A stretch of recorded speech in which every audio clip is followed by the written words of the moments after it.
2 has entered the podcast. Welcome back, people, to Player 2 has entered the podcast. I am your co-host, Michael Peterson, a.k.a. MC Paperstacks, and with me, as always, is my co-host with the co-most, Derrick Murkison, a.k.a. Full Metal Merc, and we're back again for another episode of Player 2 has entered the podcast. Back up in the desk with the resurrection. It's a little Office Space quote. Yeah. Right. Do you remember Office Space? Yeah. Oh, man. That movie's a classic. Mm-hmm. I don't know if it holds up, but I remember really liking it. I just really liked the part where the guy was like, I don't give a fuck about this. Man, you know what was not touched on in that movie that would be touched on today? What? The amount of motherfucking white privilege it takes to be like at your job and be like, hey, straight to your boss's faces.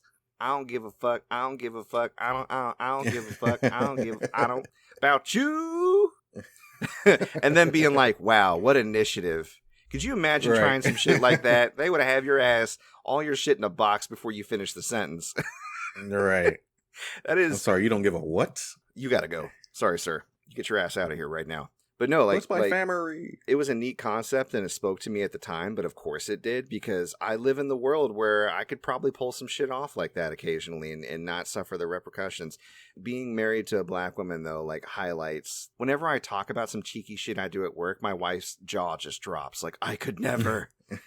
and it's true, man. Like I've watched her work in professional settings over the last 10 years and people give her a hard time and it boils my blood. And I know that she's not alone in that. You know what I mean? Yeah, no, Vicky goes through the same thing. It's bullshit. Mm-hmm. But kudos to you, man. Working for yourself, no longer working for the man. You ain't going to put up with that bullshit. That's right. Woo. Speaking of working for yourself, you know what I want to hear this week? Them sweet, sweet pickup deals. What you got going on this week? I got some real cool stuff this week. So I went to a Goodwill. I found a couple of controllers for a little-known system called the Philips CDI. I've never seen this system in person, but I saw these controllers, and normally I'll see controllers like that, and they'll be like the Microsoft PC controllers, but they said Philips on it, and I said, let me look this shit up. And I bought both of them, and I've already sold them both, total combined for $200. Wow. They must be rare as shit. Yeah. And like the console itself is like $500. And I'm like, wow, this is, I was asking the employees, like, do you have the console back there? The console back there. And they were like, well, we ship all of our good stuff to shopgoodwill.com and people bid on it to like eBay. And I was like, okay. Thanks, Goodwill. Right. You suck. Goodwill, you suck. Even though you really helped me out, actually, though. Right, exactly. Yeah. But then you add, here's what I think about Goodwill. I'm going to go on a bit of a tangent here, but I think with Goodwill, that pisses me off the most is you get your shit for free. You pay your employees minimum wage. When I bring my stuff up to the counter, you have the gall to ask me to donate to round to the nearest dollar for education. Yo. You should be doing that yourself. You should be rounding every purchase yourself because you can afford it. You know what I mean? But that's neither here nor there. It's just one of the things that piss me off because they ask you every time, and every time I'm like, no. Like, why do you think I'm up in this store? I'm trying to get a deal, you know? I'm over here pinching pennies. Pinching them. Exactly. How about they round the dollar and pay your employees more? Yeah, exactly. I was going to say, or in your case, I'm trying to increase my profit margin. Right, exactly. I'm not giving 4 cents for education. What's 4 cents for education going to do? Nothing. I don't know. But yeah, so yeah, I mean, you know, who knows where the money goes? You know what I mean? Yeah. But yeah. Anyway, I went to Disc Replay and picked up some awesome inbox Game Boy Advance games. I got Advance Wars, that already sold. Mega Man Battle Network 4, Red Sun, complete in box. Wow. Sold that. I got CIB. Mario and Luigi Superstar Saga, inbox, complete. Ooh, wow. Yeah. Those are great finds, man. I know, man. And the crazy thing is Disc Replay had them priced at like $30 each, like complete. And I was like, okay, well, that's okay. These are mine now. Yeah. Take that. And actually, I ran into / met a picker. He picks for resellers, basically. He goes to Goodwill Outlet and he gets stuff and he already has people that he knows is going to buy it from him. And so I told him, hey, you get any video game stuff, I'm your man. Don't be giving nobody else. I'm your man. And so he brought me a Game Boy player disc and a Nintendo 64. And now those are both up right now for sale. And the Nintendo 64 is in my flea market booth at the Peddler's Mall at 7803 East Washington Street. hurry, because I've already been getting a lot of inquiries about it. If you want it, go get it. And that's pretty much it for pickups, man. I've been wanting to get a 64 for a while. I wish I would have bought them back when they were like still $40 because they go for so much I wish more I would have nowadays. bought them. Like, I used to see so many game systems at Disc Replay all the time, and now every time you go in, there's barely anything. Sometimes nothing. Yeah, the 64 price, the Nintendo 64 price has stayed up, I think, just because the emulation for it is so bad. Mm-hmm. Like, I can kind of cry no tears for, Game Boy Advance games because they're so easy to emulate. Like, I can perfectly emulate them on my phone, so I haven't collected them as hard. Although one of the things that I had and it got lost, possibly stolen from me, I don't know. Like, I never want to throw accusations around, but it just didn't survive a particular move. I had a complete in-box Phantasy Star collection, and I don't know how much that goes for, but that thing was precious to me. It had Phantasy Star 2, 3, and 4, I believe, or maybe it was 1, 2, and 3. It might have been 1, 2, and 3, but really my main thing was having 2 because that was like my first RPG that I ever beat. So having it on my Game Boy Advance was pretty cool. But it just didn't survive, going from here to there, that type of thing. I took inventory, I think, when I got here to the house I live at now, and I was like, where is it? And it's just gone. So Well, you'll be happy to know it's not crazy expensive. It's like $40 to $50. Yeah. Okay. Cool. It's not money I really want to drop on something that I can easily emulate nowadays. Right. But I had it and now it's gone. Boo-hoo. Right. Yeah. So a lot of stuff happening this week, in the realm of pop culture. You had given me a few newsy bits you want to go over. What's going on, man?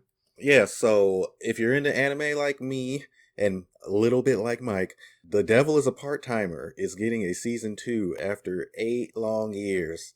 And I know you haven't seen the show. I think I may have talked about it before, actually. Briefly. I remember you talking about it briefly, yeah. Yeah, so The Devil is a Part-Timer is a show about, it's like a reverse isekai. Isekai is when a person from our world gets transported to another world. Where in this show, the devil gets transported from a different world to our world, and then he ends up with a bunch of his subordinates, and he's working at a McDonald's.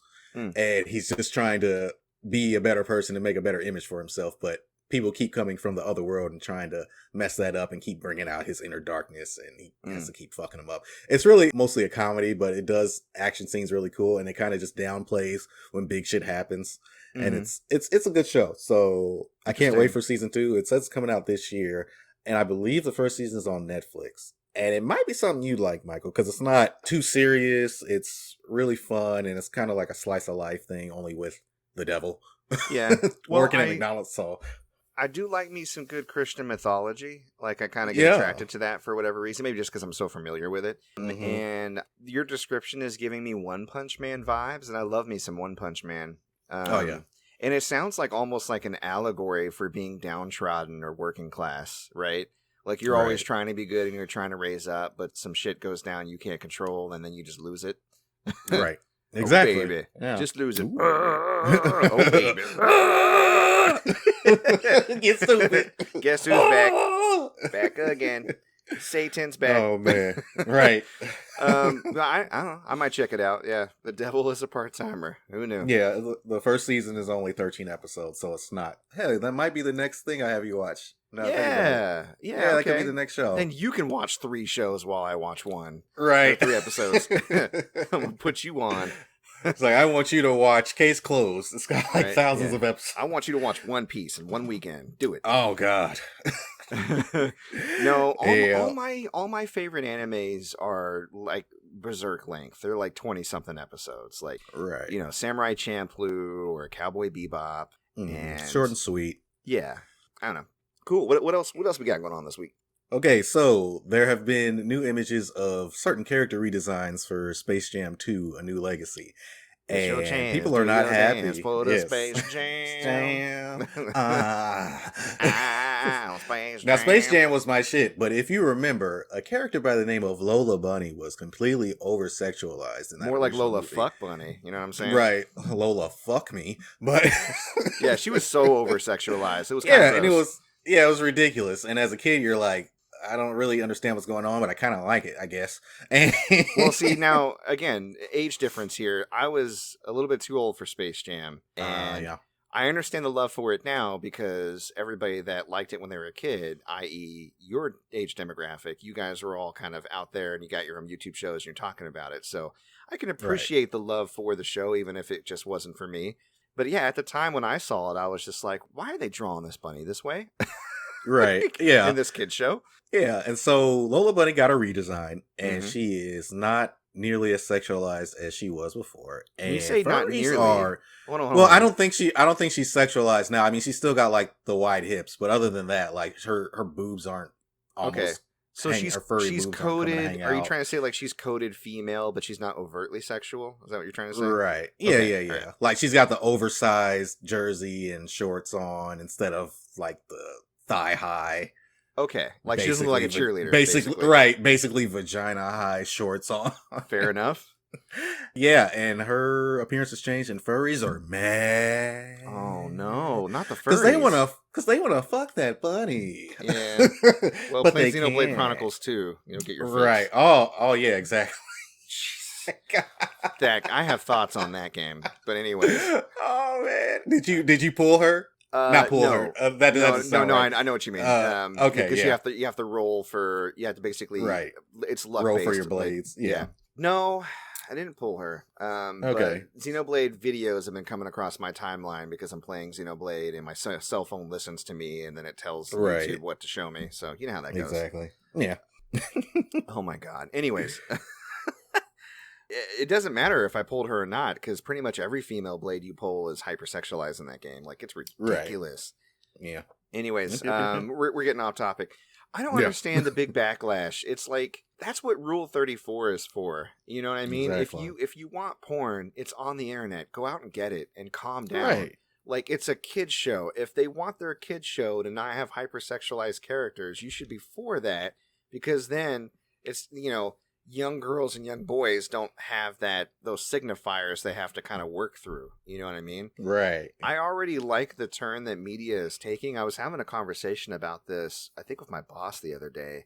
I was talking to him because we were rapping about, Marvel and stuff. Mm-hmm. And I was talking about my son is getting like really cool, strong representation of enabled, powerful female characters like Wonder Woman and Captain Marvel and whatnot, and they're not over sexualized, because of the way that they're directed. Like, there's framing, there's not really a ton of male gaze in those movies because they have female directors. But and for those who don't know, male gaze is a feminist term. It just means like when you are filming a movie, how does the camera move across a female form? Does it leer over it like a man would, like if he's looking at her sexually? And he's looking at her like, damn. Once you know that the male gaze exists, when you go back and watch like a Michael Bay film, you're like, oh, gross. Oh yeah. Oh yeah. Like, yeah. They're up her ass. Yeah. So I was talking about that. It actually is affecting how my son views these heroes. And then when he plays with his toys, he has his Wonder Woman and his little Captain Marvel, and like they're kicking just as much butt as the male heroes is. And he's having these like varied representations. Now, there still is a lot of sexualization out there, and I feel like he'll still struggle. Like, I'm waiting for the day where he's like, that's for girls, and we get to have that talk. You know what I mean? Mm-hmm. Because it affected me when I grew up. Like, I had terrible views on women when I was a young man. You know what I mean? And like all of my attitudes towards women, what their purpose was and their autonomy, everything I got from, the media I had growing up, and it kind of warped my mind. I felt like I was, like a lot of young men, I felt like I had to have a girlfriend. No one else could be with her. And I had to it was like a status thing. And if she broke up with me, it was humiliating, not because she was a person who was going her own way. Like, I had some warped ideas. And I feel like I owe a lot of that to media. So the fact that we're making changes like this makes me feel good about raising a kid in this world. I don't know. Yeah. And again, Rule 34. Dude, if you want to get your rocks off on a bunny character, trust me, somebody out there right now, some disgruntled artist, is drawing her more sexual than she's ever been. So calm down. It's fine. And some porn stars are dressing up as these characters and doing it for you. So there you go. It's out there. And guess what? It doesn't have to be in the Space Jam movie for kids. Right. This is a good thing, guys. Calm down. Oh, my God. Anyways. The furries will have their way. We will rise up. Speaking of kick-ass ladies, I'm not part of that. though. Yeah. I was going to say, speaking of kick-ass ladies, though, the season finale of WandaVision happened this week. Oh, my God. I don't want to go with a fine tooth comb over every single beat of the episode. We can talk about it in broad strokes. We're still going to do spoilers, so check in the description if you don't want to be spoiled for episode 9 or the season as a whole, to be honest. But overall, what did you think about the last episode? I thought it was great. Like, it didn't do too much. Mm-hmm. It did just enough. It wrapped it up very nicely for Wanda and also gave us a little tease of what's to come in Doctor Strange and the Multiverse of Madness. Yeah. And yeah, like it was dope. My only thing is like, we knew that it was going to be a balls to the wall action all the way through, but it just kind of got tiring after a while. It's like, that's like fair. Somebody that I'm going to mention later said a bunch of lasers just flying everywhere for the majority of the episode. Yeah. And like the Vision on Vision stuff was super dope. Like I really enjoyed that. And then Double Vision. Right. And then to a lesser extent, the Agatha versus Wanda stuff didn't really get interesting until like the end of the fight. Yeah, when she was putting up those runes. Yeah, that was dope. I was like, she put up the runes. She put up those runes. Yeah, that was badass. That she just learned about 2 seconds ago, but you know, she's whatever, a quick learner. Yeah. But yeah, it was great, man. I loved it. I have no real complaints. A lot of stuff I was hoping would happen didn't happen, but it actually made for, I think, like you said, a better close to the show. So Vision didn't get to stick around. He did fight the other Vision, but they didn't merge. But what I liked was, because you're right, the fights, because you had Agatha versus Scarlet Witch, you had Rambo being held down by Ralph Boner, right? AKA Evan Peters, AKA Quicksilver. Which is like, it just shows that Marvel is not above using our want for Quicksilver or any character in a show. Yeah. For a dick joke. Yeah. We're just like, here's a dick joke. Remember like, when he showed up at the door? Yeah. That was all for this. Yeah. Your name is Ralph Boner? Boner. I thought it was weird that she got the drop on him. I mean, again, he's not the Quicksilver from Fox like we thought. So, because that dude's so quick, there's no way she could have done that. Right. And obviously his powers were augmented or given to him by that necklace that Agatha was using to control him. Right. But I was a little surprised she got the drop on him the way that she did. But still, yeah, she was able to use her powers, like, you know, of sensing energy to see where his was coming from and remove that from him. And I love that his name was Ralph, because that's basically her husband she was referencing throughout the whole entire season. Exactly. Yeah. And he even called her his old lady in this episode. Right. But yeah, I got off on a tangent there. But yeah, Monica and Ralph. You had Vision, Double Vision, and then you had Agatha and Wanda. And I got Man of Steel vibes, because there was just powerful people flinging each other around. But what I really liked, I thought it was so clever about the end of the Vision fight, was Vision was able to stop. And they went over that Theseus word problem, or that thought experiment. You know, like, if you replace every plank of the ship, is it still the original ship? And I was like, that's dope. I feel like we're going to be talking to AD and GP later on the day, and I feel like AD as a school teacher probably really was into that, I bet. Right. So, yeah. But he was able to basically calm Bad Vision down enough to implant memories in his head and implant some doubt, and then he just fucks off. Like, I gotta go. Right. Bye. Bye. Exit stage left. But when Evil Vision first got in contact with Wanda and like held her face and started to crush her skull, I was like, no! I was like, it was kind of funny looking, because he was like squeezing her cheeks in. Yeah, so her mouth was like when your kid walks up on you and they just put their hands on your cheeks. Yeah, like, you're like, your mouth. Rrr. But no, it got less funny once I started to hear like bones start to crack. I was like, please stop. Yeah. Oh, Jesus. Oh, geez. And what I really liked about it was Agatha's whole thing is that she absorbs witches' powers. So she's wanting to absorb Wanda's powers, and Wanda figures out, you know, that she's already in that hex. And then so she starts finding her in the air. And they made a big point to show Agatha kind of being incredulous at the fact that Wanda was missing like every other shot and hitting the side of the hex. She's like, you suck.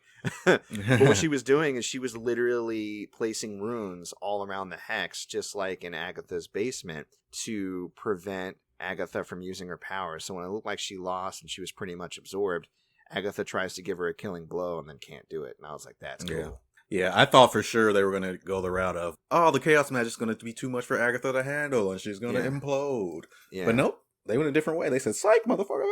Yeah, no, just more that Wanda has a lot bigger tap than she let on. She had a lot more power to give. So the moment, where Agatha like released everybody from mind control and they were coming after Wanda, that was really cool. And I thought it was a really interesting allegory for grief, because grief doesn't just affect you, especially when it gets toxic. It can hurt everyone around you, depending on the type of behavior that you exhibit. And to see that played out, quite literally, was interesting. Yeah. And I like the fact that she had to give up her family at the end, and she was able to say goodbye to her children. They were constructed, and I feel like they are going to return, and I feel like Vision's going to return too. But we'll talk about, some more clues to that here in a bit. But the ending where he got to say goodbye to her and she got to explain, what he really was and how he's like, this and that and the other. Mostly he's her love. I thought that was really sweet. Yeah, Vicky was fucking bawling. Oh, it was sad. I was over there like sniffling too, man. Like it was really sad. I have fallen so much in love with Wanda and the Vision over the course of the show. I even went back and watched, much to my chagrin, because I stayed up way too late. I stayed up to like 4 a.m. watching Infinity War, because I just wanted more. And to see those scenes with them, where they're like, alone in Scotland, and the scene at the end where he's like, hey, it's time. You gotta take me out. It had so much more emotional weight. It had such an emotional gut punch. Like, it really kind of added to that movie. Because that was actually the first time that they were an item. You see them together, movie. There were hints of it in Civil War, of course, but it wasn't really near as tender and touching as like some of the moments they showed in this TV show. So I'm a huge fan of WandaVision now. Like, both of those characters, I'm here for them. I love them. I want to see them succeed. We got some cool post-credit scenes too, Oh, yeah. Although, can we stop and talk about how Dr. Darcy had her moment where Hayward was trying to escape, this fucking asshole, after he tries to shoot children, and she bashes into him with that truck, and she's like, enjoy jail. Right.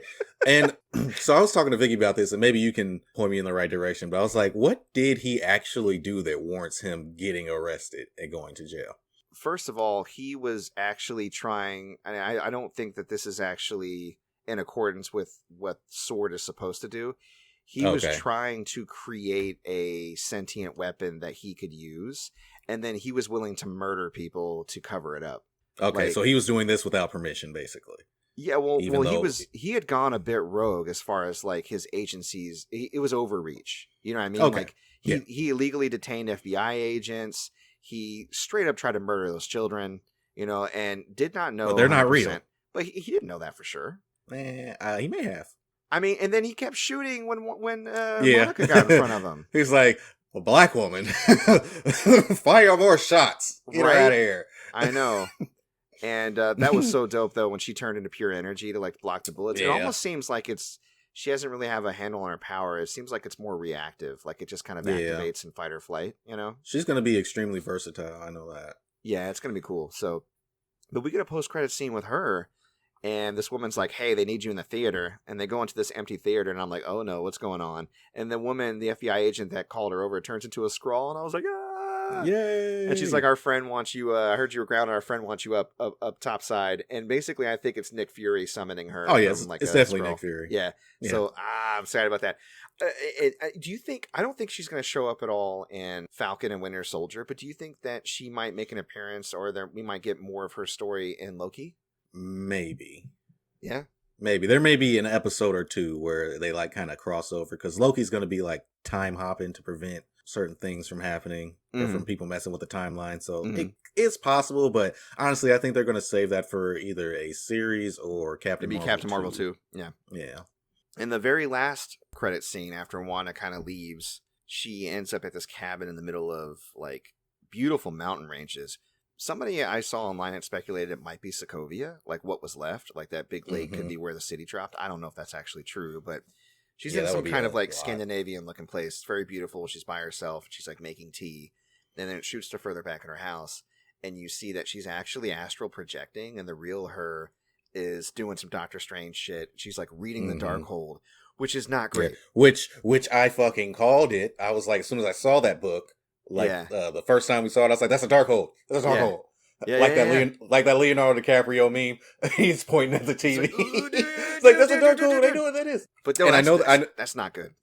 Yeah, and I know that from watching Agents of S.H.I.E.L.D., and it's apparent that this is a completely different Darkhold, and that they're basically writing Agents of S.H.I.E.L.D. out of well, we all knew Agents of S.H.I.E.L.D. wasn't canon, That's been I mean, it kind of was and it kind of wasn't. Like, they would always reference events in the movies, multiverse. But the movies would never. I feel like the Netflix shows and Agents of S.H.I.E.L.D. are, and maybe any other Marvel properties that aren't in the MCU, so like Venom or the old Spider-Mans, that's all multiverse now. Yeah.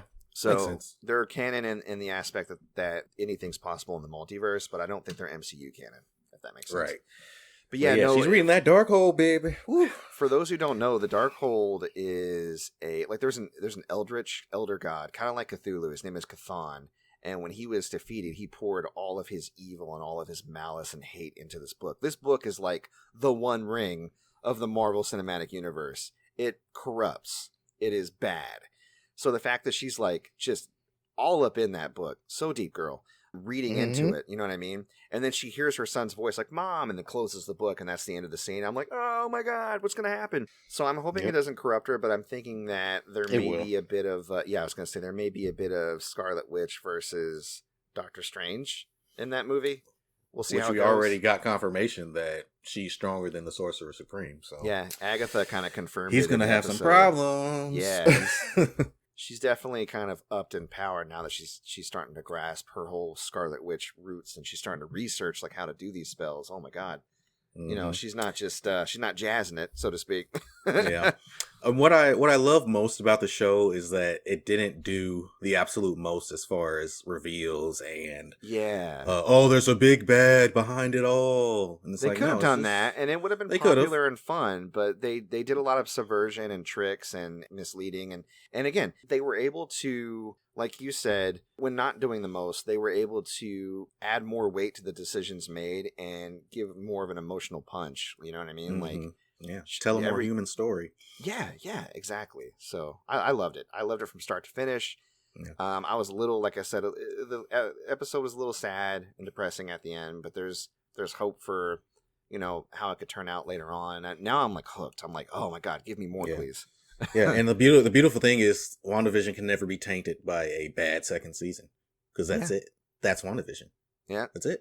Yeah. So I love it. I can't wait for Falcon and the Winter Soldier now. I already couldn't wait, but I think it's going to be dope. We get Baron Zemo with a full-on purple mask and everything. It's going to be cool. I can't wait. No, I'm excited. I mean, the amount of care and effort and love and talent that went into this show, if they put, I don't know, a quarter of that into this next show, it's going to be great. So, but I think they're going to go all the way. So, awesome. Mm-hmm. Cool. Well, one thing that I found this week and kind of shared with you, and it's something we're going to talk about with the guys later on their show, but I thought we would talk about it for a bit. Quantic Foundry is doing kind of some research work into the psychology of gamers versus, like, depending on what you play games for, what your gamer type is.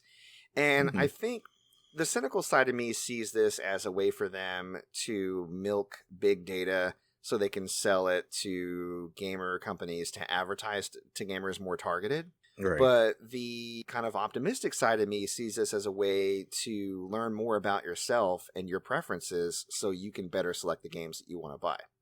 Right. So you can go, and I'll put a link in the description for those who are interested, but you can go to Quantic Foundry and you can basically take this personality test, but specifically for gaming, and get your gamer profile.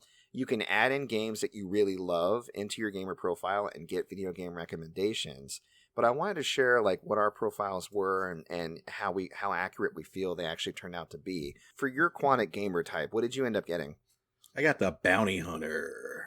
Bounty Hunter? High octane solo world explorationist. Interesting. Yeah. So did you get, like, I got two types. I was split. Are you just 100% Bounty Hunter? Pretty much, yeah. Interesting. All right, well, read it off to me. Give me the description here. Okay, bounty hunters are solo, action-oriented explorers who want game worlds that they can make their own through customization and discovery. They also enjoy power progression and unleashing mayhem. Wow. Is that you?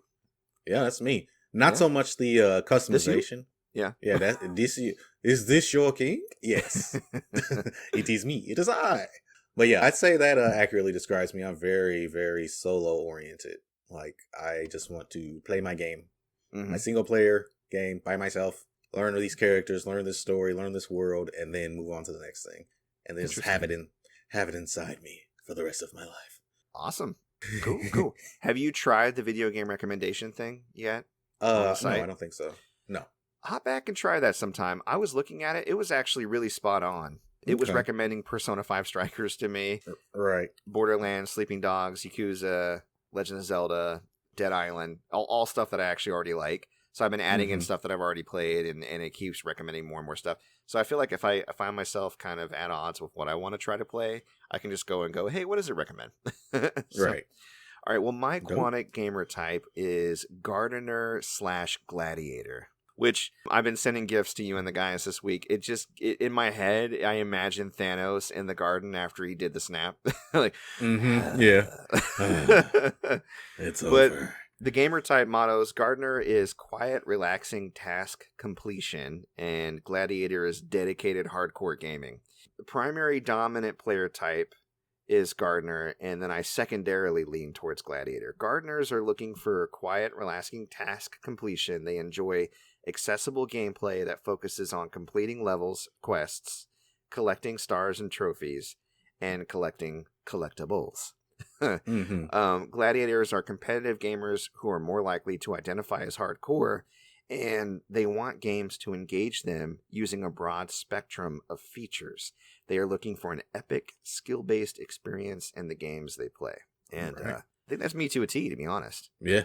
I mean, there's a bit of bias you can apply to, any kind of horoscopy type of thing or profile type of thing. But, I mean, I try to answer this personality test as honestly as I could. Even when they ask me about certain aspects that I wish I liked more or things I'm ashamed of liking, like, there's not a huge stigma attached to trophy hunting, but, some people go, oh, you go for the trophies. But the thing is, I do. Like, me. I'm like, I platted it because I love the little ding. And if I like a game a whole lot, it extends the gameplay for me after I finish the game if I go after the platinum. So I definitely like collecting the collectibles or doing all the side quests and stuff in games I enjoy. And I also like a bit of challenge. We're going to talk about Persona 5 Strikers later on, but there are a lot of games that I'll up difficulty on. I played Ghost of Tsushima on the hardest difficulty, doing the same thing for Persona 5. I don't torture myself with it. I'm not like a Soulsborne type guy. You know what I mean? Right. Like, I still haven't figured out a way to get my mind to work with those games correctly. Maybe one day I'll click with them. But I do enjoy a little bit of challenge, you know what I mean? So, this actually really kind of rounded me out. So I thought that was interesting that it was so accurate. Yeah, that's dope. Yep. Cool. Well, speaking of games and why we love them and what we're playing, what are we playing this week? We're playing Persona 5 Strikers, man. Never saw it coming. So you know what I love about this game? You can set the music to random to play music from Persona 5, Persona 5 Royal, or Persona 5 Strikers. I know, it's cool, right? In battles. Yes, it's so cool. So I'm always getting like one of the different battle themes. And man, I love it. I'm 12 hours in. I'm about to face the second jail master. And it's really good so far, man. They keep adding in stuff to make it more interesting. Like, it's so far and beyond what a Warriors game is supposed to be. And I'm just honestly blown away that Koei Tecmo, W Omega Force could even pull this off. It's as if Atlas made this game themselves. Yeah. That's how it feels. It's Omega Force is such an enigma to me because when it comes to their own properties like Dynasty Warriors and Samurai Warriors, especially lately, like, I mean, we talk about Dynasty Warriors 9, how bad that was. They're so terrible with their own properties. But when someone gives them something to work on that's not theirs, they take such great care into making it awesome, especially if it's like Nintendo adjacent. I mean, obviously Atlas isn't it, but it's on the Switch platform. But then you have like Fire Emblem Warriors and Hyrule Warriors, and they're amazing. Age of Calamity was awesome. And it's just a shame they can't put that same love and care and attention into their own games that they put into these other franchises that they get to work on. I guess they're like, hey, they're paying us a lot of money. You know what I think it is? I think it's oversight. I think it's these other properties going, hey, don't F this up. We have a brand. Exactly. And without any oversight, they just get kind of lazy. Like, this might be the type of person that can put up really good work, but they need pressure. They need a deadline. I don't know. Right. Who knows what it is? I streamed 3 episodes this past week. I started on Monday Night Brawlers because technically it is a Warriors game, even though, I mean, come on. No, it isn't. Right. It's not. And it's officially not. I kind of launched into the mainstream and did 2 episodes. And I am, as far as in the game, I am right about to face the master of the first jail. Okay. So I've like gotten through all the hurdles, and I'm going in to do basically the distraction play. That's what they're framing it as.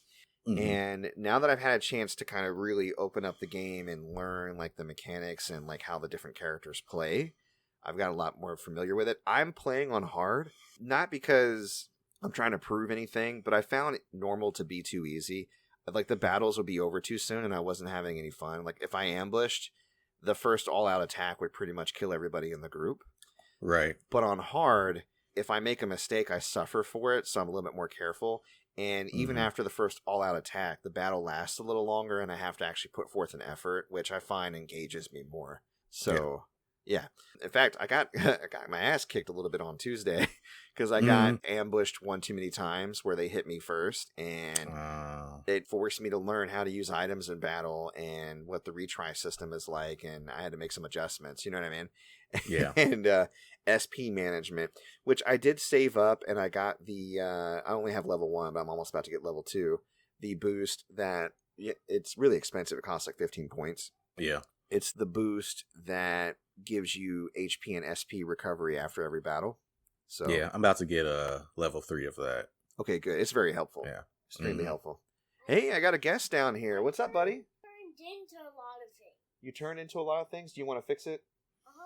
I mean, I got back to... Okay. See if that worked. Good luck, buddy. He's playing Goat Simulator right now. Sometimes he gets stuck in the menus. I can't see the screen because it's upstairs, but he handed me the PlayStation controller, and I just kind of pressed pause and hit reset because I know how to do it without looking at it because I've done it so many times for him. Hopefully I did it right. It depends on what menu he was on, unfortunately. But yeah, I'm really enjoying it. Having a great time with it. Looking forward to continuing the Persona 5 sequel that we never knew we deserved, but the one that we needed. Right. Exactly. We'll continue to talk about it as things progress. Any new mechanics or anything that you got at the end of the second jail that you find noteworthy? Oh yeah, you eventually get the ability to go back to previous jails. Okay. Which in the original Persona 5, the palaces would dissipate, so you can never go back to them. So I was wondering how they were going to play that. That's good to know, because there's this chest in the first jail that I can't get to, the one that was like covered by lasers that go all the way up to the sky. You know what I'm talking about? Yep. I'm like, I don't know how to get that thing, and it really bugged me. So it's good to know I can go back and get it later. Yep, and then they start giving you requests, like side quests, like how you would do when you went to Mementos, the Fresh Maker, the Shadow Maker. Shadows come at your life, shadows try to take it, shadows, I don't know. Trying to take your desires, baby. Nothing gets to you, metaverse is so cool.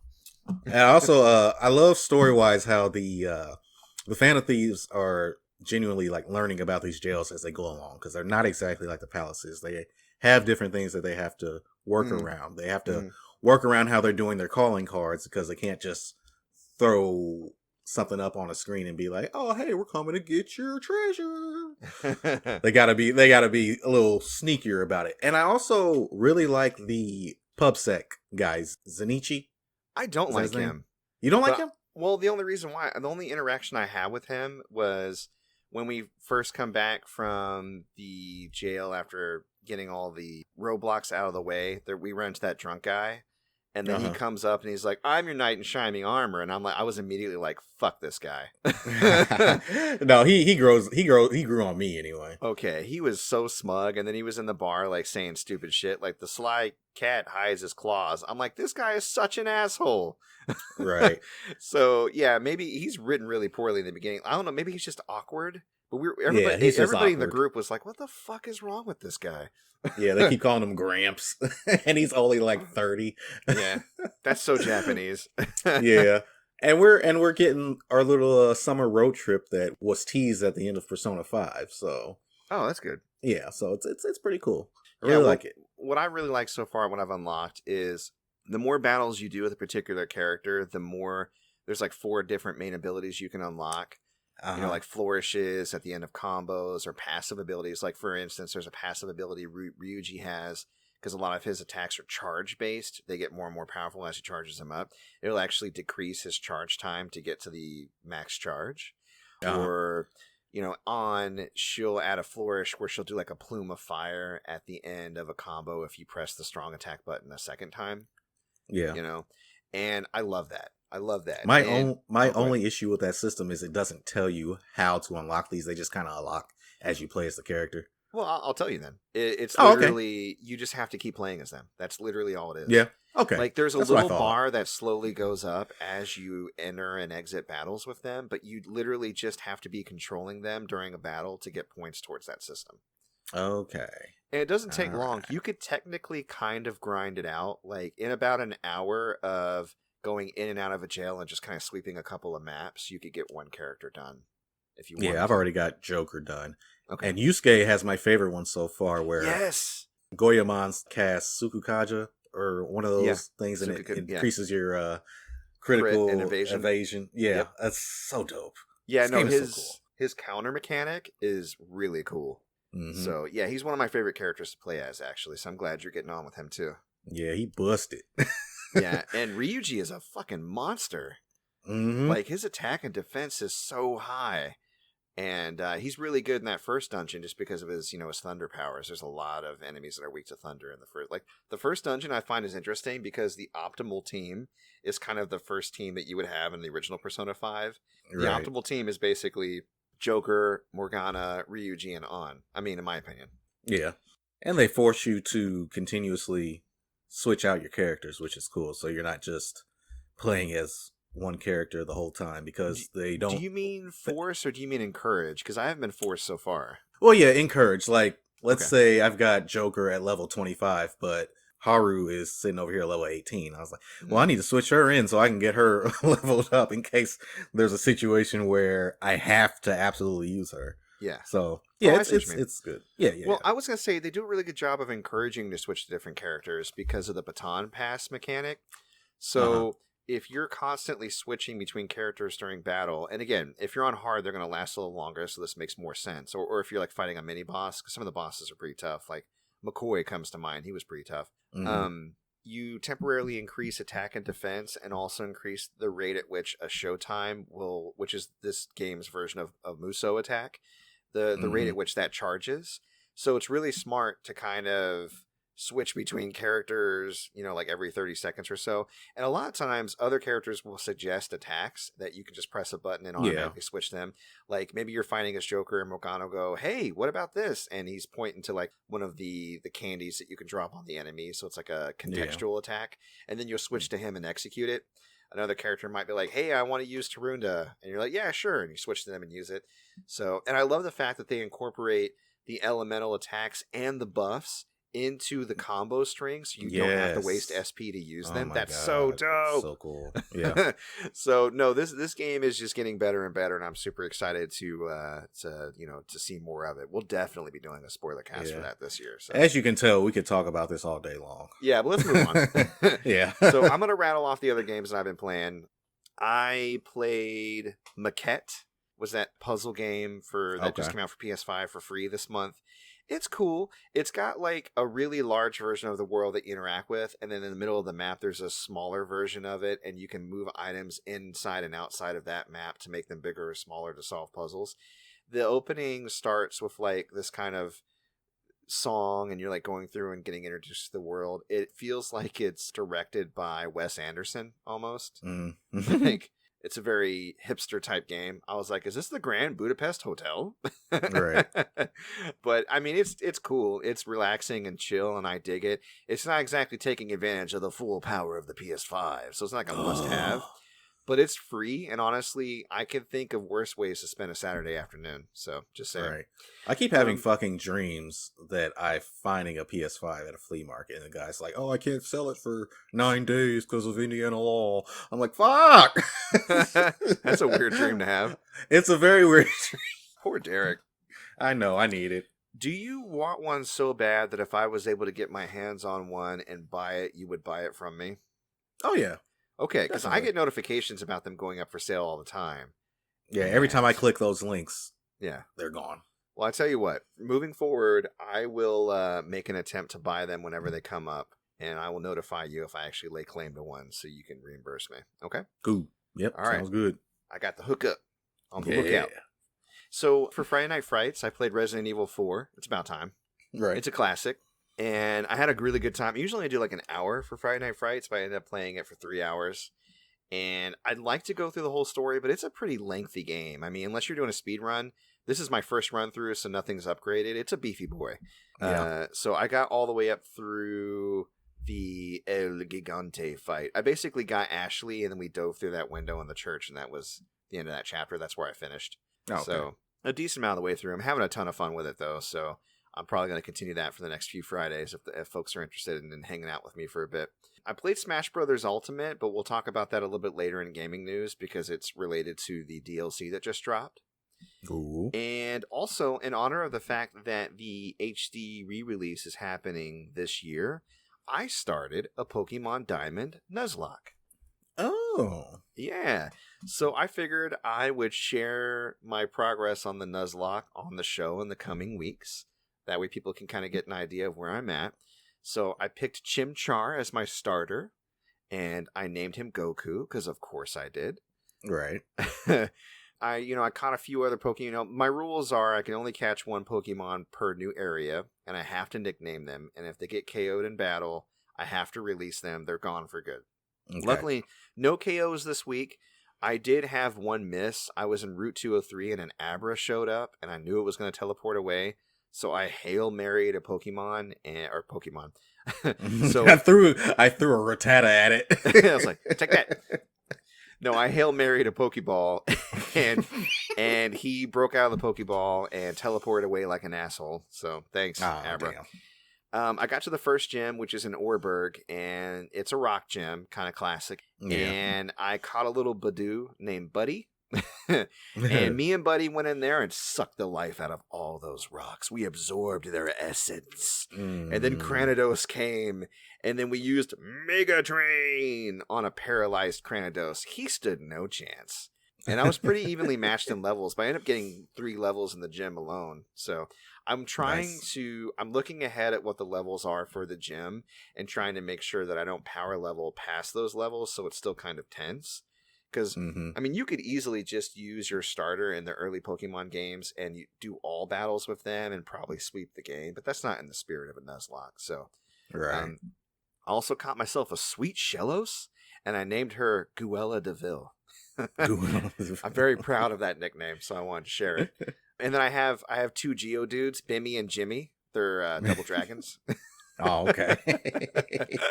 So, yeah, it's okay to catch the same. Actually, I prefer not to, but if another Pokemon comes up that you've already caught, but it's a different route, and that's your first Pokemon, you got to catch it, or at least try. So, got a couple of doubles, got a couple of Bidoofs. One of them is going to be my HM guy.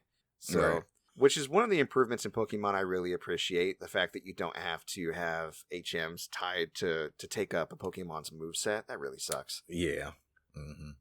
It's like, why do I have to teach my Pidgeot to fly? It's a bird.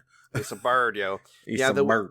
The way that they did it in Pokemon Let's Go Pikachu and Let's Go Eevee was perfect.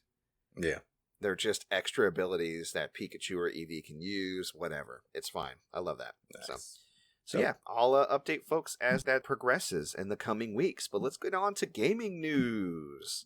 Right. Got a lot of little newsy bits, quick blitz. No, we're not doing that this week. No, we're not doing that.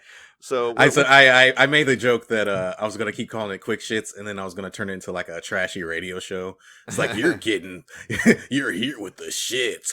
Quick shits in the morning, right? Doing a bunch of dumb shit, but with macaroni and cheese. That's a little callback. Macaroni and the cheese. Oh man, the cheester. Weedy in the butt. Weedy in the butt.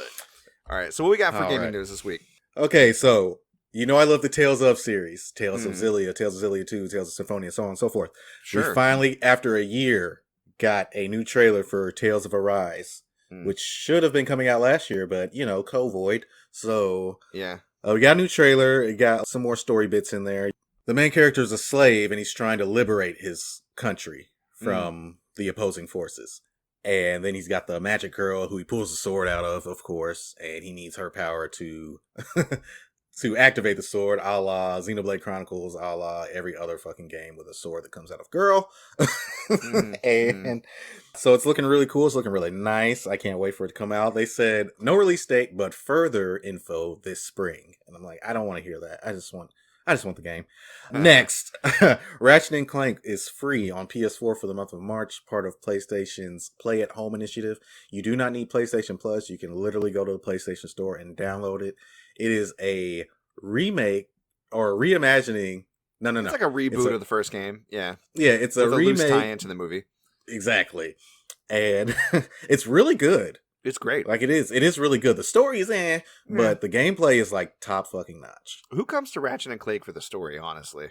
Exactly. It's if you're doing that, you're doing something wrong. Yeah, that's really dope. So go check that out. Free is the best. And we got a new Aliens game trailer, Aliens Fireteam. And it looks like it's Aliens Horde mode, the game.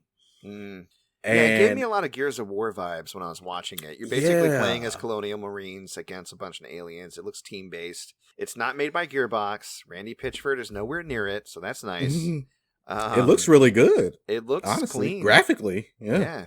I was like, wow, okay, I might check this out. If you're an Aliens fan, keep an eye on Aliens Firestorm. That might be the next big thing for you, for sure. So. Oh, Aliens Fireteam.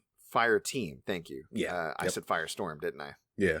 Although that would be a cool name too. I'm such an old man. Aliens Fire 2. You're one of those anime YouTubers that fucking pronounce all the names wrong.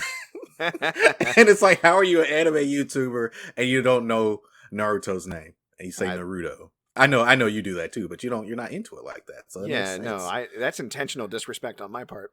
Right. I do that a lot on my stream. I'll be like, ooh, I got a new persona. A persona. Ooh, baby. Yeah. Can't wait to link up with my Fatome thieves. Yeah. Yeah. I do that so much though, and I don't have enough of a following to know if people get that or not, but somebody might watch it occasionally and go, well, look at this idiot.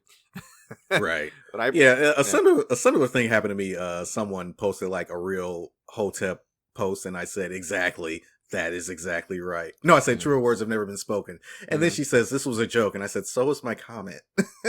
Like, I don't comment enough on that group for them to know that I'm fucking joking and not an idiot. So, Yeah. What are you going to do? Yeah. You just got to get more popular, I guess. Yeah. And the other thing that we saw this week was the Pyra and Mythra Smash Brothers demonstration. Lord Sakurai saw fit to grace us with a 40-minute demonstration of these characters, and I want to know what you think. Well, I think he's lonely. I think he's having a hard time with COVID, and he's sad. And but he's gonna go it alone. You know, I'm serious. Like, those openings where, especially when he's at his home and he's talking about the state of like emergency, and he's like, "So I'm here by myself, but I'm gonna do it, even if I have to do it alone." I'm like, Sakurai, you just want to give him a hug, you know? I love that man. But anyways, no, he showed off the gameplay, and the DLC actually dropped later that day. No amiibo news, but he showed off the Mii costumes, and we got some Monster Hunter costumes, like a Rathalos armor, and there's another one I don't recognize, but looks pretty cool. So I always like new Mii costumes that look like they could apply to multiple things, because people get really creative in the creative character. I always look like, ooh, could this apply to Dungeons and Dragons characters or maybe Berserk character, like anime, stuff like that. So that's always happy. And there was also, which I thought was really cool, Ghosts and Goblins armor, like Arthur's armor from that game. And a little tidbit he did not talk about in the presentation: if you have any save data from Persona 5 Strikers on your Switch, when you play Smash Brothers, you will get a Sophia Spirit. Really? Yeah. And it'll release to everybody cool. else. Yeah, it'll release to everybody else at a later date, but I got it early. And that's cool. Same thing with Ghosts and Goblins Resurrection. If you have data on your file, you'll get an Arthur Spirit. That's really cool. I don't have the Arthur Spirit. That'll come at a later date. But unlike the spirits that they make a limited time, like the recent Bravely Default 2 spirits, it doesn't show as missing in my collection, so it bothers me a little less. Like, it just doesn't exist on my game. But, you know, if I were to get save data from Resurrection, then I would get that spirit too. Speaking of spirits, so I always go through and I play the spirit battles, and I do like the arcade mode or whatever to go through. And Pyra Mythra is pretty cool. It's just like duality. So you play against Link and Dark Link, Samus and Dark Samus, Kirby and Meta Knight. I think they called it Shared Destinies, you know? So that was a lot of fun. My strategy is similar to Sakurai's. He talked about it. Mythra is faster. Like, she can get her attacks out quicker, and Pyra is more powerful. So I like to start with Mythra and kind of chip them down, and then I'm ready to land the KO. I bring out Pyra, and that seems to work out pretty well. I had a lot of trouble in the beginning, like, shooting off the stage with Mythra, though, because she's so fast, and some of her moves will launch her off the stage. So I had a lot of SDs in the beginning, but I'm digging the characters. They're actually really fun to play. And it feels very versatile. I mean, you literally could just play as one or the other because it feels very much like a Zelda Sheik situation, like from Melee when they were a single character. They play a little bit more similarly, but you can definitely feel the difference in the spacing, the power of a lot of their moves. And so it feels very natural and cohesive to switch back and forth between the two of them, and that's kind of the style that I picked up. So I think they're a great addition to the roster. I if I had to rate those characters, they'd be like a B+, A-. I think they're great. Really? Okay. Yeah, they're awesome. Probably one of the DLCs I've took to, like, you know, quicker as far as all the DLC that's come out. I like them. I like Sephiroth. I like Byleth. Joker. I like Joker as a character. I didn't really take to Joker as a Smash player. Nah. No, I mean, just Joker's not my style, but I like Joker. No, the ones I took to the most were Sephiroth, Byleth, and now Pyra and Mythra, and I think that's it, really, to be honest. The rest of the DLC, no they're great. Minecraft Steve? No, that Minecraft Steve, I think, is a really great character, and I think if you can master him, I think there's a lot of mischief that can be had, but he doesn't gel with my playstyle. So he doesn't personify Smash. I'm not like, ooh, let me pick Minecraft Steve. No, I wouldn't say that. I think he's a great character, and I think that obviously there's a lot of people that really love Minecraft, and I think there's a lot of really great, like, his kit is very versatile, and I think under somebody who is skilled and practiced with Steve, he can kick a lot of ass. It's just, I mean, my main is Simon, so I'm more of a tech-spaced fighter. I like to control my space, throw a lot of shit at you from different angles to confuse you, and then move in to get my kill. And with Steve, you're not moving as quick, and a lot of the moves really kind of rocket you this way and that. So you have to have better command of the stage, and I'm terrible off the stage, which is probably why I'll never be a great Smash player, because I think the greatest Smash players are the most dangerous off stage. And Simon's bad off stage, and I'm bad off stage. So we stay in the middle. We do not go off stage. Right. So, but yeah, no, it's been really great, and I'm looking forward to things opening back up and having more Smash parties, man. It's gonna be good times. Yeah, and I'll finally get to play with all those DLC characters because I've played as none of them. Oh, they're great, buddy. They're great. Yeah. All right. Well, there were some Switch Pro rumors that came out, if you recall, this week. So, reported in Bloomberg and other outlets, Samsung is kicking up production of 7-inch OLED displays, possibly as early as this June. And we could see a Switch Pro this year, too. Like, the rumor mill is going, and a lot of different sources are reporting on the same thing. The data is coalescing. I'm thinking we're going to see a Switch Pro this year, and I'm going to be first in line, man. I'd be really excited to get a Switch Pro. Yeah, so, man. 4K be great. 4K OLED. Oof, it's going to be nasty.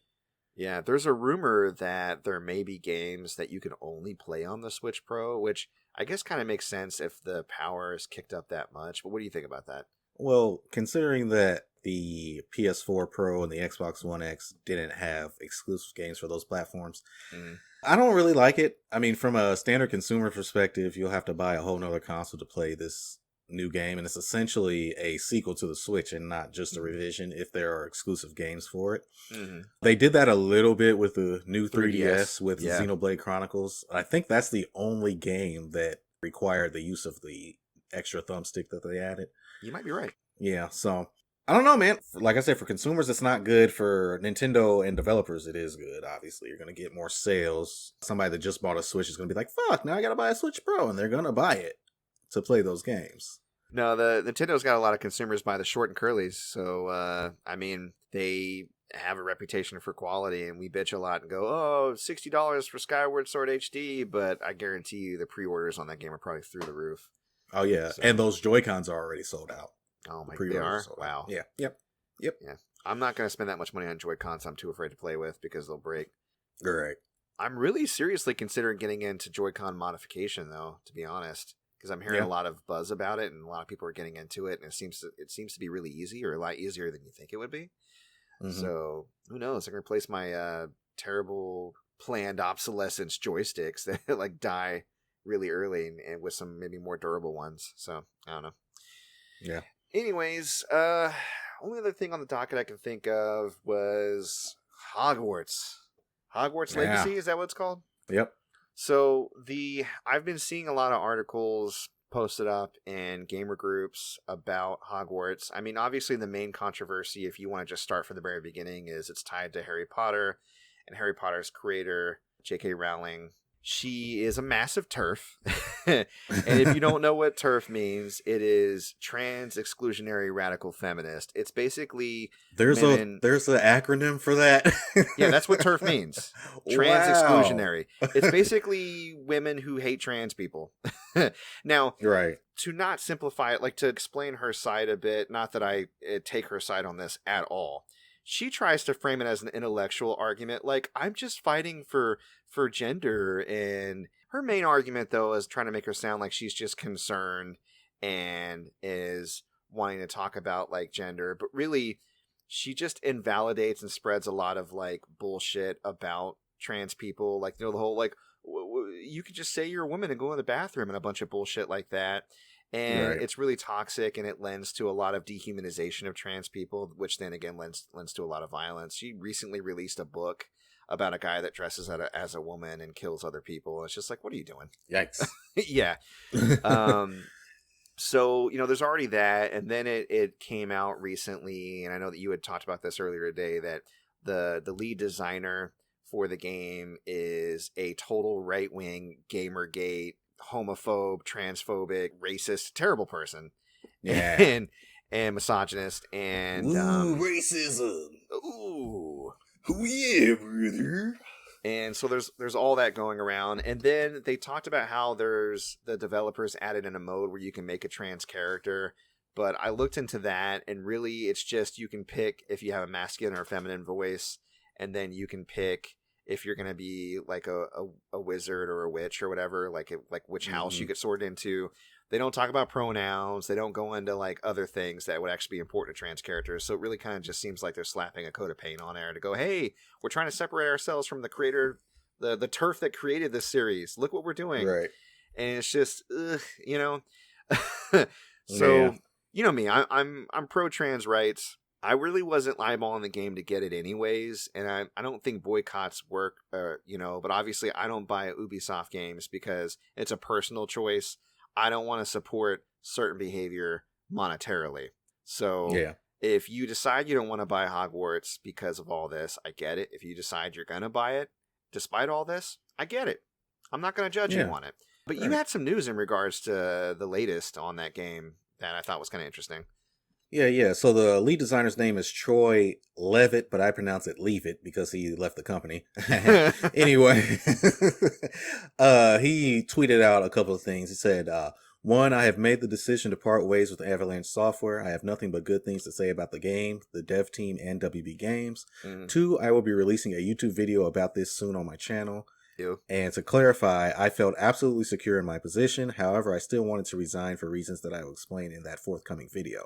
I'm in excellent spirits and very pleased with my relationship with WB and Avalanche. Smiley face, thumbs up. Sounds like a lot of cover up. Yeah, you think he may have been forced out on his hand? Yeah, I think so. Because it's like they're like, you can't talk about that shit, man. We got games coming out. We need people to buy our shit. Shut the fuck up. Yeah. Well, I mean, WB knew about that shit when they joined up with him. You know, I'm not going to sit there and try to say like, oh, they didn't know. Like you do background checks. You look into people that you hire. You know what I mean? Yeah. So they were cool with it at one point. Yeah, but it got brought to the light. So yeah, they're like, all right, not a good look. So exactly.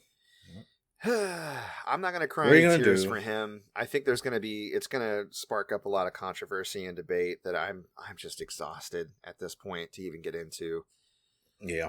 You know, I'm okay with discussing it with somebody in good faith, but I think there's a lot of bad faith actors out there. They're just like, oh, SJW, censorship, blah, blah, blah. Listen, I'm going to try to explain it in the simplest terms I can as far as my take on these types of issues. Mm-hmm. You have a lot of people in this world who are being dehumanized through, coding and cultural signifiers and discussions and tolerance and intolerance.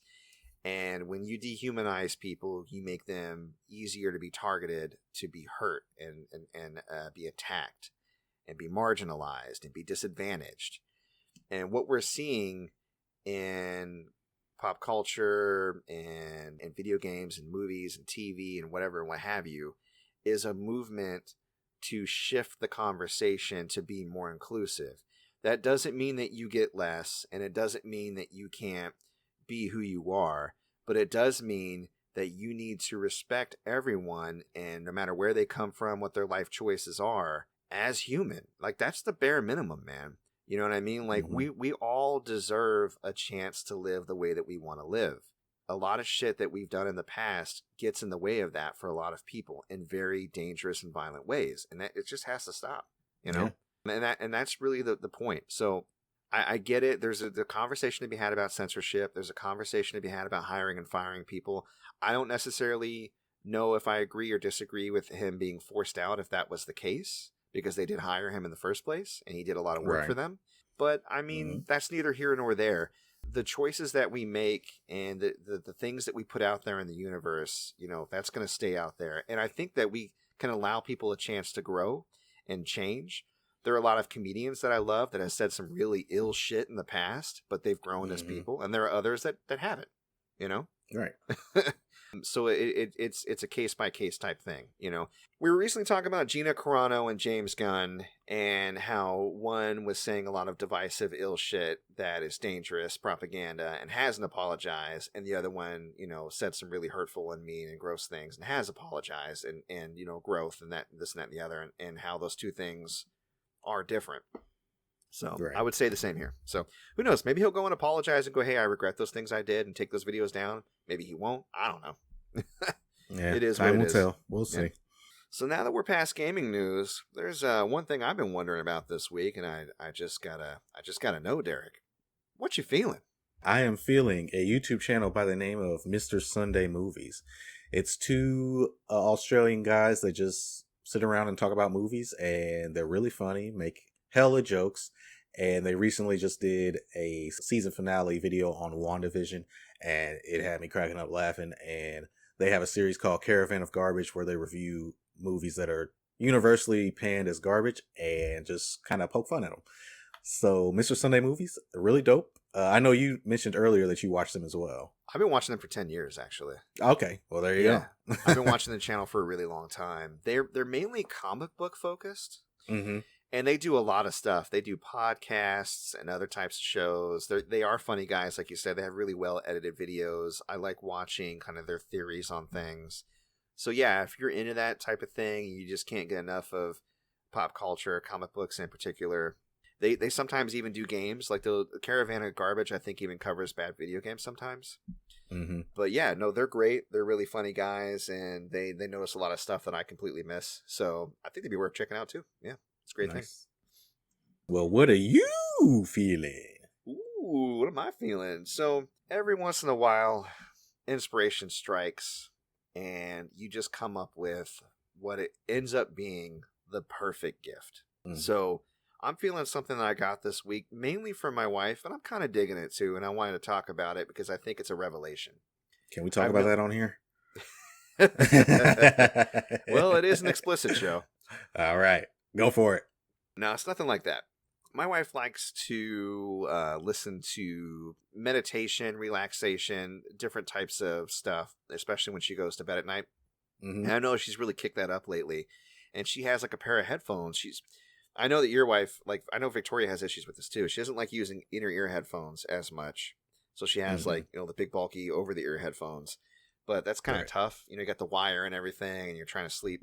And she's got her bonnet on. She got her hair wrapped up for the night. You know how that goes. Yeah. Mm-hmm. And I was kind of on the internet browsing one day, and I saw this advertisement for these sleep bands.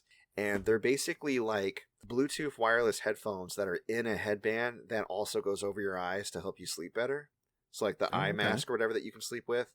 And I decided on a humbug to get a couple because they're cheaper if you get two. So I tried them out, and I got them for her, and she fell completely in love with them. She's like, oh, about to be real clean. My head about to be real tight. And she said that when she puts them over her eyes and like puts them on or whatever, she goes into such a deep sleep that and she gets really good sleep, and she's not woke up by the sun. She just wakes up whenever she naturally wakes up. And it's been like a boon for her. She's been really pleased with them. And I put them on. I enjoy like, I toss and turn a lot. And even with in-ear headphones, when you lay on your side, it kind of pushes into your ear and feels uncomfortable. But with these, it's just a band that goes over your head, and it's nice and cushiony. She said I look like somebody's auntie when I'm wearing it, which is nice. So I said, well, I'm going to watch my programs. Right. In my stories. Yeah, I don't exactly remember the brand, but honestly, I think if you Google it, you'll probably find it. I mean, it's not like it's a mind-blowing, innovative technology that only one company could come up with. So you find yourself a pair of, like a headband with some earphones in them. They work really well. And, check the reviews, of course, for your particular headband of choice. But it's a thing that I think she never knew she needed, but now can't live without. And I feel really good that I just had the foresight to be like, you know what? This is the thing. That's what I'm feeling this week. That's awesome. Speaking of feelings, I'm feeling like these power levels are rising inside of me. I feel like I'm growing to power level 9,000. It's time for the Derrick X Mike Anime Challenge. Challenge accepted.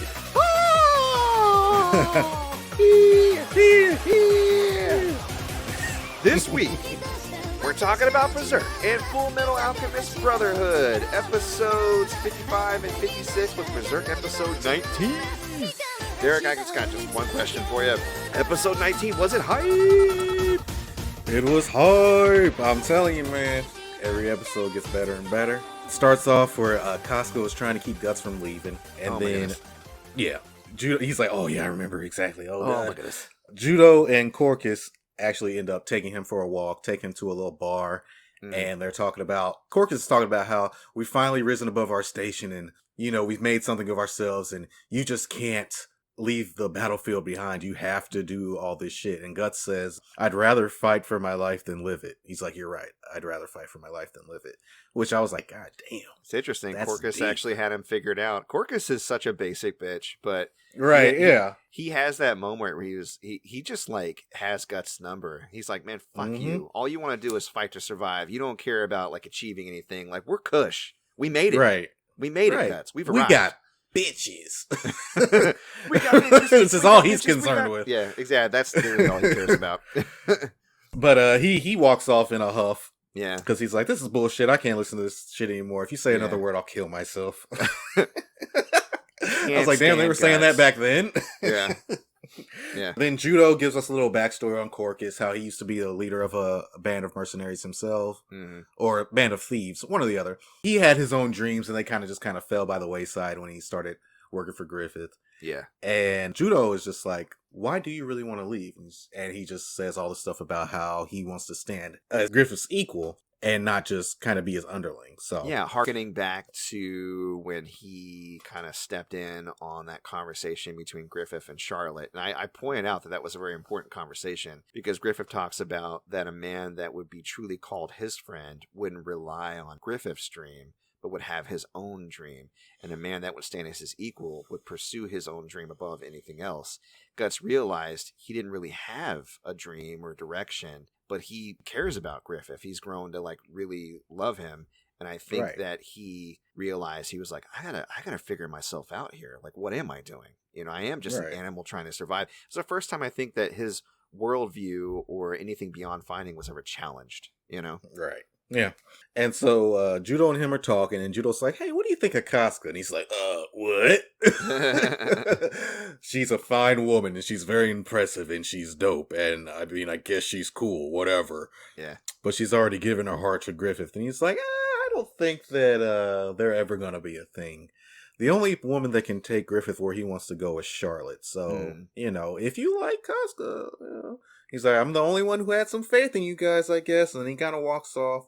And then Guts is making his way out of the kingdom. And of course, Casca ran and got Griffith and everybody else. And they're like, why are you leaving? Oh! And Griffith just draws his sword. And he's like, gives him those Griffith eyes, like he's looking at an enemy. He's like, I told you. Like, oh my we God. Jump you in, you're we jump mine. you out. Basically. He said, just like 3 years ago, I won you. You belong to me. And just like then, you have to win your freedom. And then Griffith does that little introspective thing where he's like, he's going to swing wide like he always does. And then I'm going to disarm him. Then I'm going to go for his neck. What ends up happening is Guts swings his sword and breaks Griffiths completely in half, which is like a stark contrast to what happened the first time they fought. So that's just showing me that, well, one, Guts is equal, if not more powerful than Griffith. And Griffith is just like so distraught by this. His eyes are those big, wide eyes of despair. And he's just like, this is bullshit. I can't believe this happened. Yeah. And Guts just picks up his sack and leaves. Next scene we get is Princess Charlotte in her bedchambers. And we hear a knock on the window. Of course, it's Griffith. The rain is pouring down. He jumps in the window. And he's like, if people see us like this, then there could be some rumors about Milady's personality and the way she gets down in the boogie, baby. Yep, that's a direct quote. Yeah, direct quote. And he's like, look at me. I've gotten my lady's bedchambers all wet. And I'm like, oh, you about to get some other shit wet in a second. I already know. Yeah. And then she starts talking about, why didn't you come to see me sooner? I thought you'd come back. I thought you'd be dead by now and blah, blah, blah. And we all know why, because one, he doesn't really care about her. And two, he just lost Guts. So he's looking for a way to fill that in. It's like when you break up with a longtime boyfriend or girlfriend, and then you're just like, who's somebody that I can just make me forget about them? And so Griffith went to see Charlotte, and then he starts to kiss her. He grabs her real hard. He starts kissing her. She's like, no, Griffith, what are you doing? And then he kisses her again, and then she starts blushing, and she's liking it, but consent hasn't been given yet. So I'm watching it, and I'm like, come on, we got to get that consent, Griffith. Come on.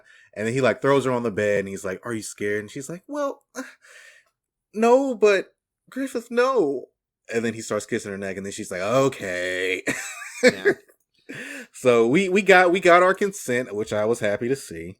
Yeah, I mean, he kind of basically high school pressures her into it. Like she's 16. Yeah. I don't Is know. she 16? She's young. Because I was wondering the whole time. I was like, how old is she? I mean, Griffith isn't that old himself, to be honest. Like, I would place him probably like early 20s at best. Yeah, probably 23. And again, it's olden times. Like, I mean, when a woman's 26, she's basically an old maid to them. So I get it, but it's very fishy the way it went down. I was gonna say, I don't know if she's exactly emotionally intelligent enough to make that decision under that kind of pressure. So yeah, and so what ends up happening is they do end up sleeping together, which obviously. And one of her bedchamber maids actually hears her moaning from outside the door. And she's like, oh, Griffith. And then she looks through the keyhole, which is big enough to see through, apparently. And she sees Griffith on top of Charlotte. And they're doing it and doing it and doing it. And then she just runs off. She's like, oh my God, I can't believe I just saw that. And so Griffith wakes up in the morning. He's sitting on the edge of the bed, just like one does after having some sex. And he's crying. Yeah. Like he's got tears rolling down his eyes. And I was like, oh man, he is really like missing Guts. Like, and I tried to explain this to Vicky. She's like, why was he crying? Is he like, does he love Guts? And I'm like, it's deeper than that. And she's like, it's deeper than love. And I'm like, I don't know how to really explain it. It's like and then she kind of helped me. He held power over Guts like he held over no person before. And he also felt a camaraderie with him like he has no other person. So to lose him is just like one of the most significant events in his life. And feel free to expound on it for me. Cause to shoot back to the duel. I mean, we know Guts' frame of mind. Even Guts, like, he can see how devastated Griffith is, but he's like, Griffith is strong. He'll bounce back from this. I'm doing this for our friendship. I'm going off to pursue. Yeah, Guts going Guts. You know what I mean? I'm going off to pursue my dream, so that way I can come back as your equal and we can deepen our friendship, right? Like, that's Guts, where Guts' head is at. Griffith almost views that as a betrayal, because Griffith, even though he didn't start out this way, he has come to love Guts, and I think that he wants Guts in his life. He wants to, like, share the success with him, you know, just like the rest of the Band of the Hawk, and it almost kind of has muddied his dream a bit because Guts has become a part of it, you know? Like, again, whether he has romantic feelings or not for Guts is never really specified. I feel Griffith is a bit androgynous. I've never really seen him show passion for anybody in a sexual way, to be honest. It's usually just a means to an end, like with Charlotte or with that nobleman. Yeah. But obviously there's a strong bond there for sure. And so it feels like a betrayal, like Guts is throwing that bond away and going, hey, I want to leave. I don't want to be in this relationship anymore. And the fact that Guts has grown so much and is so measured and calm, and he's just like, your will to leave me is that great that you can just completely remove all emotion out of it and be this focused. No, I can't let it happen. And the fact that he couldn't stop it from happening. So he's dealing with failure. He's dealing with his own weakness for the first time. He's dealing with not getting his way. He's dealing with losing one of the most important people in his life. And he basically recklessly accelerates the next phase of his plan by then taking that emptiness that he feels, and, like you said, going back to an ex almost, but in this case just kind of rebound chick almost. But it's a very dangerous rebound that he chose, because that bedchamber saw it, and if you think she ain't gonna tattle, snitched on his ass. She snitched. So he jumped out the window, jumps over the wall, and then he sees an army of soldiers coming towards him, and the leader is like, Lord Griffith, what are you doing at such an ungodly hour? And of course he knows already, and then he reaches for his sword. He's like, of course, Guts broke my fucking sword. I don't have it. And I'm like, damn, if he would have had his sword, he would have got out of that situation. He would have fucked all of them up. Yes, he would have. It would have been 100 Manslayer all over again. Right. But then, and I still thought to myself, he could probably disarm one of these guys. But anyway, he gets captured pretty quickly. They have blades to his neck. Yeah. Yeah, like, seize him! And that's when it ends. So now Griffith is probably going to become prisoner, and the king is going to be shitty with him for taking his daughter's innocence. Yep. And that is where we leave off. Yeah, it is not looking great for Griffith. So nope. Woo. This is his first L he's taken. Yeah. No, since the series started. It's his first L, and we'll see how that turns out. In this hold this L, Griffith. In this world. We'll see how that turns out. So, by some transcendental entity. Or is it like the hand of God hovering above? Right. At least it is true that man has no control, even over his own will. These are their stories. Yeah. Oh man. This series, one of the reasons why it's my favorite anime, it drips with philosophy and introspection surrounding relationships and fate and trauma and dealing with it and growing from it, and just speaks to me on a personal level. I don't agree with every direction that the series takes, but there's such... I mean, we're going to talk about it once we wrap on this series pretty soon, but man, oh man, it is just... It's a ride, let me tell you. Yeah. All right, we're getting into it. Speaking of getting into it, let's get over here to Full Metal Alchemist Brotherhood. Ooh, yeah. I watched 2 episodes this week, so I'll rattle them off. We got episode 55, The Adult's Way of Life. So the Armstrong siblings still having trouble fighting off Sloth and the mannequin soldiers. Having a rough time. It's looking like it might be it for them. Sloth is Sonic the Hedgehogging all over the place. And but then Azumi and Sig arrive. You know, Azumi being Ed and Alphonse's alchemy teacher. She's awesome. Sig shows up with his big, strong manness, and him and Armstrong have a moment where they're kind of gleaming at each other, comparing chests. And they both just like tag team on Sloth and kick his ass. It was great. Azumi's using her really strong alchemy to make an entrance. Through their combined efforts, they managed to inflict enough damage on Sloth before he finally dies. And he's like, I'm dying? What a pain. No. So Sloth is no more. They turn their attention to the mannequin soldiers at that point, and you shoot over to Father and Hohenheim, who, at the end of the previous episode had squared off. Father attacks Hohenheim, and it's funny because Hohenheim is almost like not taking it seriously, but Father's coming after him pretty viciously, and Hohenheim keeps dodging or kind of getting out of it. Like, hey, dude, you almost killed me there. Chill, relax, right? And I'm like, yeah, that's probably the point. We're friends. And Hohenheim kind of asserts to Father that maybe while they're fighting, that he created the homunculi as a substitute family, and that maybe Father needs, relationships and people more than kind of he lets on. Mm-hmm. And Father gets the drop on Hohenheim and kind of shoots his hand into his back to remove Hohenheim's Philosopher's Stone, but he is stopped, and then he's kind of infected. It's like something kind of shoots up into his hand, and he backs off.